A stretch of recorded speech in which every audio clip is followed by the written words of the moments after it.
Urugamba rw'injyanamuntu rwa Rwabugili mu gitero cy'imigogo cyigishije Abanyarwanda uburyo bushya bwo kurwana. Mu bami bayoboye u Rwanda, iyo bigeze kuri Kigeli Rwabugili buri wese aca akarongo kuko niwe umwe mu bami b'indwanyi kabombo u Rwanda rwagize kuva akiri umwana kugeza ku munsi we wa nyuma. Ni umwami wahuye n'ibizazane ubwo yateraga ubwami bwa Nkole muri Uganda, akagenda yitwaje imyambi n'imiheto, abo agiye kurwana agasanga bitwaje imbunda, maze baramurasa karahava, ingabo ze nyinshi zirahatikirira.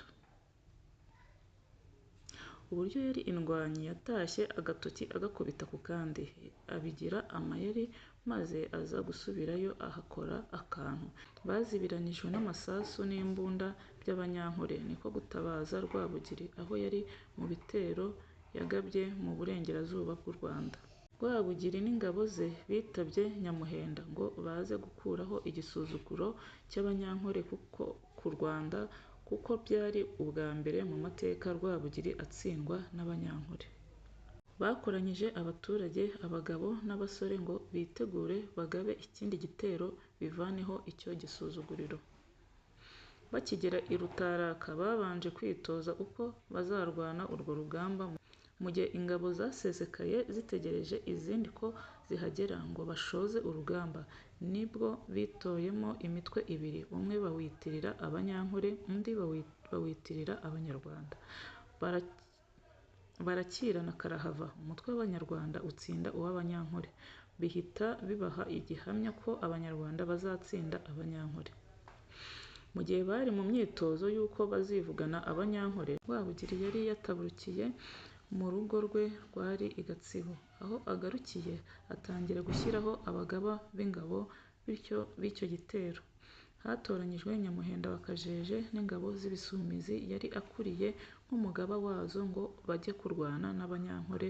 Bari bafite imitwe itatu itatu y'ingabo zirimo Imigogo n'Ingongo, n'umutwe witwaga Inyana w'intwari zarobanuriwe gutoza kurashisha imbunda. Ubwo Nyamuhenda bamuhaye izina ry'umugaba rya Kigeli Ndabarasa, nk'umukurambere w'ibihangange by'abami b'u Rwanda byatsinze ingoma ya Ndorwa.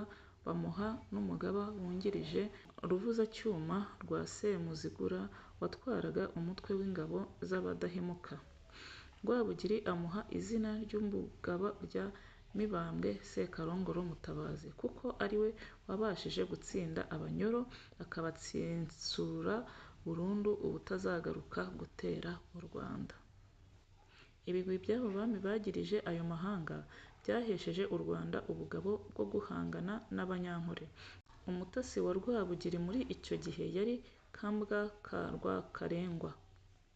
Ntare Rugingiza Rwamigereka, umwami wa Nkole, yagerageje kohereza abatasi benshi ngo bamubwire imiterere y'ingabo Rwabugili yitwaje, maze bamukurira inzira ku murima ko atazazitsinda, bagira bati: "Ingabo Rwabugili yitwaje si abantu babyarwa, ubanza Rwabugili abahinga akabasarura nk'imyaka.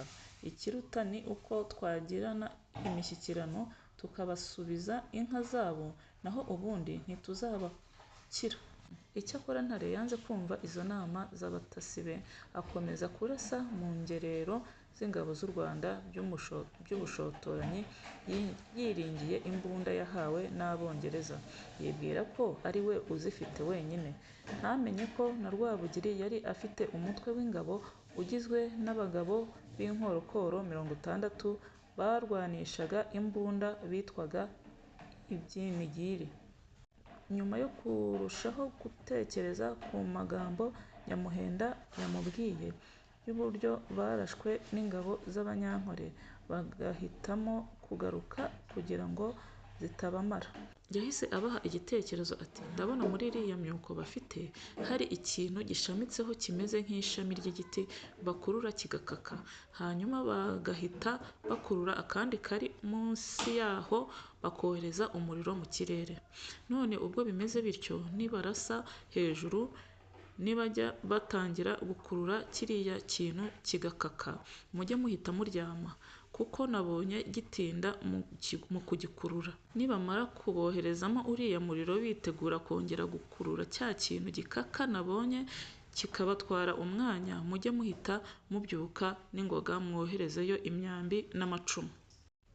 Rwabugiri kuba yarise imbunda imyuko si uko atari azizi, ahubwo bwari uburyo bwo kuzihinyura no kuzitesha agaciro. Amateka y'u Rwanda agaragaza ko icyo gitero cyo mu Nkole cyabaye Rwabugiri afite imbunda zigera kuri 60 zari mu mitwe y'ingabo z'ibyinigiri, bityo bakaba nta gaciro bazihaye mu bitero yagabye ku mahanga, kuko we yabonaga kuzikoresha ari ukwisuzuguza no gutesha agaciro ubutwari bw'Abanyarwanda. Ingabo za Rwabugiri n'abagaba b'ingabo zose bari kumwe abarwanira mu mazi no ku butaka, bamaze iminsi itari munsi y'3 bitoza uko bazabigenza. Umunsi warageze basatira ingabo z'Abanyankole, zitangira kurasa nabo bakaryama. Isasu ryamara gusohoka bagahita babyuka bwangu bagatamika imyambi n'amacumu, mu gihe abandi bakirangariye mu byo kwambika amasasu no kwizihirwa n'ako gashya kadutse. Abandi bakaba baboherezamo urufaya rw'imyambi n'amacumu. Babikoze rimwe, kabiri, ubwa gatatu babona bamaze kugarika ingabo z'Abanyankole nyinshi, nubwo hatabuze n'Abanyarwanda bagwamo batari bacengewe neza n'amabwiriza mashya y'urugamba. Rwabugiri amaze kubona ko hari abamaze kumenya ubucakura bushya bw'imirwano, atanga umurisho w'impuruza, ingabo ziravunura ziragaruka inyuma. Barongera basubira i Rutaraka bajya gusubiramo imigendekere y'urugamba. Bamaze kubona ko uburyo bize ari bwo kandi burimo gutanga umusaruro, batangiye gutekereza neza uburyo bakomeza urugamba, ariko nta ngabo nyinshi zikomeje gupfa. Rwabugiri yabumbuye indi nama y'uburyo bushya bwo gukomeza kurwana. Yatangiye kubaha imyitozo mishya yo kurasa imyambi bagaramye, ku buryo umuntu yashoboraga gutamika umwambi umuheto awufatiye mu mano, ubundi akohereza. Ibyo byari kubafasha kuticwa n'amasasu y'Abanyankole, kuko bo barasaga hejuru gusa, ku buryo uryamye batabashaga kumuboneza mu cyico. Rwabugiri n'abagaba be b'ingabo bitoza uwo mwitozo barawunoza neza, banawutoza n'ingabo bari bakuriye. Babona ko nta cyababuza gutsinda Abanyankole. Uburyo bwo kurasa umugaramizo bwinjira butyo mu mirwanire y'Abanyarwanda. Rwabugiri ntabwo yari afite umugambi wo gutsinda Abanyankole gusa, ahubwo yashakaga no kubambura izo mbunda akazitwara, nawe akazajya azirwanisha. Yahise abwira ingabo ze ko bagomba no kwiga uburyo bwakoreshwa ngo babambure ziriya mbunda, atari ukubatsinda gusa. Nyamuhenda wa Kajeje, umugaba w'Ibisumizi, yunguka igitekerezo cy'uburyo bamwe mu gihe baba barimo kurasana n'Abanyankole barangamiye imirwano, hatoranwa undi mutwe w'ingabo ukagenda wihishahisha mu byatsi, ku buryo bagera ku ngabo z'Abanyankole